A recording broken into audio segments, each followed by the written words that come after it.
The Golden State Killer capture. A serial predator escaped for decades until DNA caught up. For more than 40 years, a single criminal haunted California under different names, different masks, and different jurisdictions.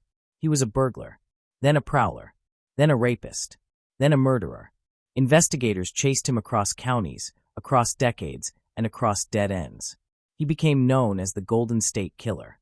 He left behind fear, unanswered questions, and a trail that seemed deliberately designed to vanish. But time changes everything. Technology evolves. Persistence compounds. And eventually, even the most careful criminal mistakes collide with progress. This is the story of how a case that once symbolized investigative failure became one of the greatest breakthroughs in modern forensic history. This is the story of the Golden State Killer's capture and the quiet heroes who made it possible.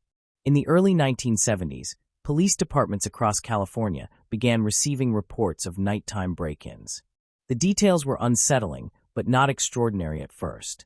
Open windows, rear doors unlocked from the inside, items rearranged but not stolen. Then patterns emerged. The intruder seemed to be watching the homes beforehand. He knew floor plans. He knew routines. Victims reported phone calls before the crimes. Whispers during the night. A presence that felt deliberate, calculated, and patient. This was not a random crime. This was methodical. As years passed, law enforcement gave the suspect different names based on region. The Visalia ransacker. The East Area rapist. The original Night Stalker. At the time, no one realized these identities belonged to the same person. Police departments worked in isolation. Databases were fragmented. Communication between jurisdictions was limited. The offender exploited these gaps perfectly. What began as property crimes escalated. The offender's behavior grew bolder, more dangerous. He displayed control over victims, detailed planning, psychological intimidation. Entire communities changed how they lived. Neighborhood watches formed. Home security increased. Curfews became common. Yet the offender kept moving. Every time the police adjusted its strategy, he adapted. By the late 1970s and early 1980s, violent crimes with similar signatures appeared hundreds of miles apart. Some investigators suspected a link. Others dismissed it. The offender relied on that doubt. Evidence existed, but the technology to connect it did not. DNA science was still in its infancy. Eventually, the crime stopped. No final note. No confession. No capture.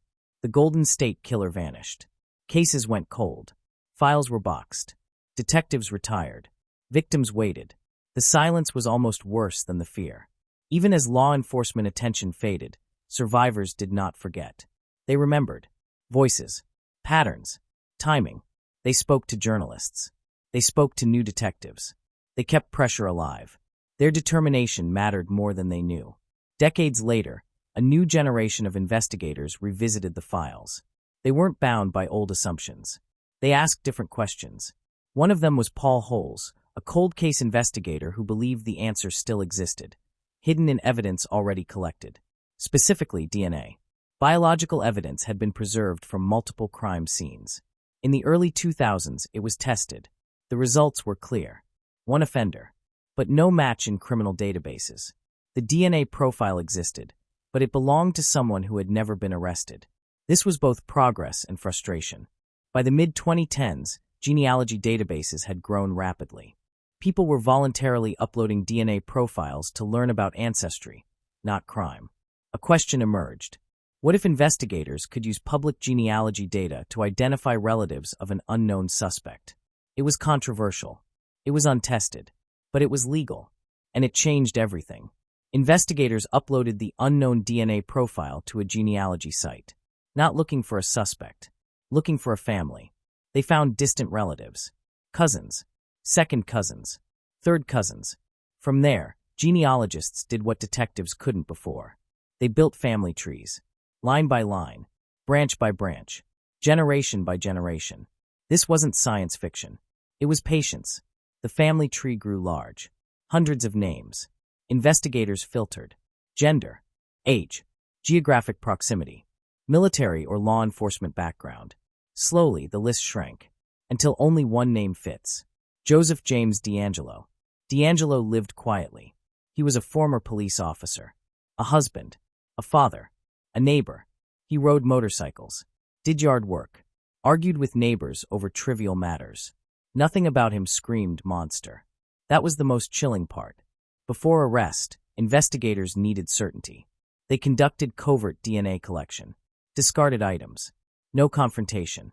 No warning. The results came back. It was a match. After more than 40 years, the Golden State Killer had a name. In April 2018, police arrested Joseph James DeAngelo outside his home. He did not resist. He did not speak. The news stunned the nation. A case once thought unsolvable was suddenly very real. The arrest wasn't just about punishment. It was about acknowledgement. Victims were believed. Their experiences validated. The silence was broken. In court, DeAngelo eventually pleaded guilty to multiple crimes. Not through dramatic confession, but through legal accountability. Survivors delivered statements. Their words were powerful, measured and unforgettable. DeAngelo was sentenced to multiple life terms without parole. For many victims, this wasn't closure, but it was something close. Recognition. Truth. This story is not about the killer. It's about victims who never gave up, investigators who refused to forget, scientists who pushed boundaries, genealogists who volunteered expertise, ordinary people doing extraordinary work. The Golden State Killer case changed policing forever. Cold cases reopened. Databases expanded. Ethical debates intensified. But one thing was clear. Time no longer guarantees escape. The use of genealogy raised important questions. Privacy, consent, oversight. The case forced society to balance justice with responsibility. That conversation continues today. This case matters because it redefined hope. It proved that evidence lasts, memory matters, science evolves, and even decades later, truth can surface.